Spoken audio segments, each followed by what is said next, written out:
নমস্কার বন্ধুরা, welcome to my channel SB explorer. তো বন্ধুরা, সকলকে জানাই শুভ সকাল। তো যারা চ্যানেলে প্রথমবার এসেছো অবশ্যই সকলে একটা করে সাবস্ক্রাইব করে দিয়ে আমাদের সাথে যুক্ত হয়ে যেও। তো তোমরা ভিডিও দেখছো, চ্যানেল সাবস্ক্রাইব করছো না, অবশ্যই সকলে একটা করে সাবস্ক্রাইব করে দিও। এবং যারা বিশ্বকাপের লাইভের বিষয়বস্তু চাও তারা অবশ্যই কিন্তু টেলিগ্রাম চ্যানেল এবং হোয়াটসঅ্যাপ চ্যানেলে জয়েন করে যেও। টেলিগ্রাম চ্যানেল আর হোয়াটসঅ্যাপ চ্যানেল দুজনেরই লিঙ্ক কিন্তু ডেসক্রিপশান বক্সে দেওয়া আছে, সেখান থেকে তোমরা পেয়ে যাবে। তো আজকের ভিডিওতে টোটাল 11খানা আপডেট দিতে চলেছি। তো একদমই সিট বেল্ট বেঁধে নাও, একদমই চুপচাপ বসো, ভালো করে সব শুনে নাও। তো প্রথমেই যে আপডেটটা দিয়ে শুরু করতে চলেছি সেটা হচ্ছে ইস্ট বেঙ্গল অবশেষে নাচতে নাচতে একজন প্লেয়ারকে সই করিয়ে নিয়েছে। সেই বিষয়ে তোমাদের সাথে আলোচনা করব। তো সেই প্লেয়ারটির নাম হচ্ছে, মানে বিদেশি প্লেয়ার আর কি, তাকে সই করিয়েছে। তার নাম নাচো মনসালভে। তো নাচো মনসালভে হচ্ছেন একজন 32 বছর বয়সী Spanish centre back, market value 80 lakh টাকা। তো সেই ডিফেন্ডারকে সই করিয়ে নিয়েছে ইস্ট বেঙ্গল। তো ব্যাপারটা হচ্ছে, এই যে প্লেয়ারটি নাচো, ইনি কিন্তু এর আগে আতলেতিকো মাদ্রিদ সেখানে কিন্তু তিনি খেলেছেন। এটা হচ্ছে সবথেকে বড় কথা, সিনিয়র দলে খেলেছেন।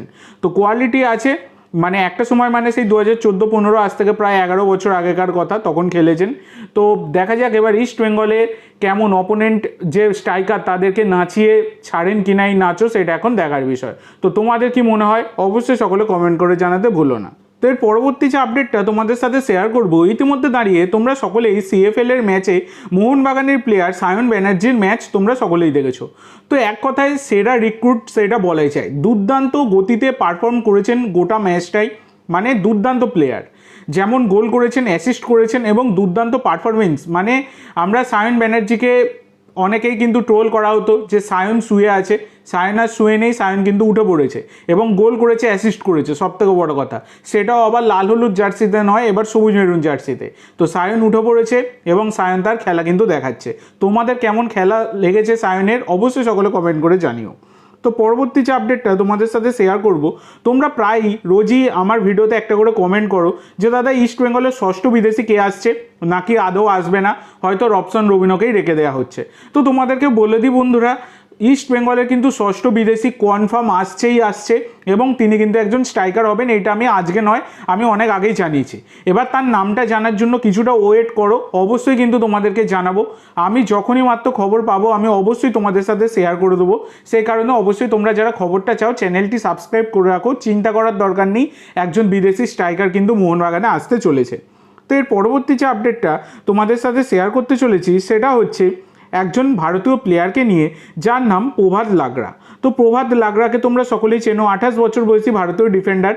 গত সিজন অবধি তিনি ইস্ট বেঙ্গলের সাথে যুক্ত ছিলেন। এবার কিন্তু তিনি ইস্ট বেঙ্গল ছেড়ে আবার তার পুরনো দল জামশেদপুর এফসিতে ফিরে গেলেন। তো জামশেদপুরে কিন্তু কনফার্ম হয়ে গেছে এই প্রভাত লাগরা। তো জামশেদপুরের আপডেট নিয়ে যারা মাথা খারাপ করে দাও, আশা করি তারা খুব খুশি হয়েছো। এবার ইস্ট বেঙ্গলের মতো তোমরাও নাচো।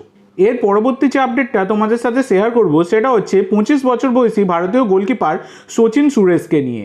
তো সচিন সুরেশ তিনি কিন্তু গত সিজন অবধি কেরালা ব্লাস্টার এফসির সাথে যুক্ত ছিলেন। তো সেই সচিন সুরেশকে 2 বছরের চুক্তিতে সই করিয়ে নিয়েছে উড়িষ্যা এফসি। এটা কিন্তু ডিল ডান হয়ে গেছে।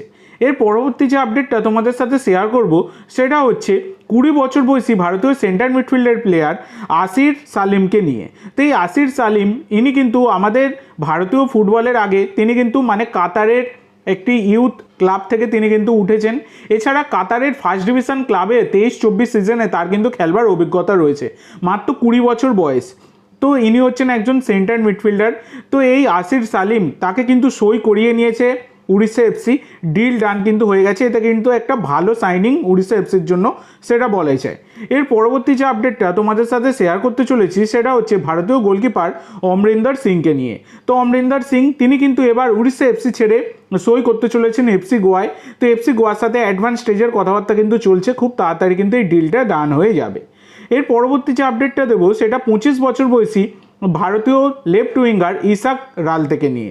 তো ইসাক রালতেকে তোমরা সকলেই চেনো, উড়িষ্যা এফসির সাথে যুক্ত ছিলেন। তো সেই ইসাক রালতে এবার তিনিও কিন্তু উড়িষ্যা ছেড়ে যোগ দিলেন এফসি গোয়ায় এবং এফসি গোয়ার সাথে ডিল ডান হয়ে গেছে।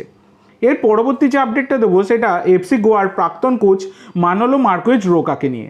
তো ব্যাপারটা হচ্ছে মানোলো মার্কুয়েজ রোকার সাথে কিন্তু কথাবার্তা চালাচ্ছে মুম্বাই সিটি এফসি, এবং মুম্বাই সিটি এফসির টপ প্রায়োরিটি রয়েছে কিন্তু এই মানোলো মার্কুয়েজ রোকার ওপর। তো দেখা যাক মুম্বাই সিটির আগামী সিজনের কোচ হতে পারেন কিনা রোকা, সেটা এখন দেখার বিষয়। এর পরবর্তী যে আপডেটটা তোমাদের সাথে শেয়ার করব সেটা হচ্ছে একজন বিদেশিকে নিয়ে, যার নাম হচ্ছে 32 বছর বয়সী স্প্যানিশ লেফট উইঙ্গার বোর্জা মার্টিনেজ। তো এই বোর্জা মার্টিনেজ, যার মার্কেট ভ্যালু 80 লাখ টাকা, বর্তমানে তিনি ফ্রি এজেন্ট রয়েছেন। তো এই বোর্জা মার্টিনেজ তাকে কিন্তু 1 বছর চুক্তিতে দলে কনফার্ম করে ফেলেছে বেঙ্গালুরু এফসি। তার সাথে কিন্তু চুক্তি সাইন হয়ে গেছে। এটা কিন্তু বেঙ্গালুরু এফসির প্রথম বিদেশি সাইনিং এই সিজনের জন্য। এবার লাস্ট আপডেট যেটা তোমাদের সাথে শেয়ার করতে চলেছি সেটা হচ্ছে নিখিল প্রভুকে নিয়ে। তো 25 বছর বয়সী ভারতীয় ডিফেন্ডার নিখিল প্রভুকে তোমরা সকলেই চেনো, পাঞ্জাবের সাথে যুক্ত রয়েছেন। তো এই নিখিল প্রভুর সাথে আরও 2 বছর চুক্তি কিন্তু বাড়িয়ে নিয়েছে পাঞ্জাব এফসি। এইটা কিন্তু ডিল রান হয়ে গেছে। তো এতগুলো আপডেট দিলাম তোমাদেরকে পর, আশা করি তোমাদের সকলেরই ভালো লেগেছে। তো আজকের জন্য এইটুকু বন্ধুরা, ভিডিওটি ভালো লাগলে অবশ্যই লাইক করো, শেয়ার করো, আমার চ্যানেলে প্রথমবার এসে থাকলে চ্যানেলটি সাবস্ক্রাইব করো, আর কমেন্ট করে জানাও ভিডিওটি কেমন লাগলো। ধন্যবাদ।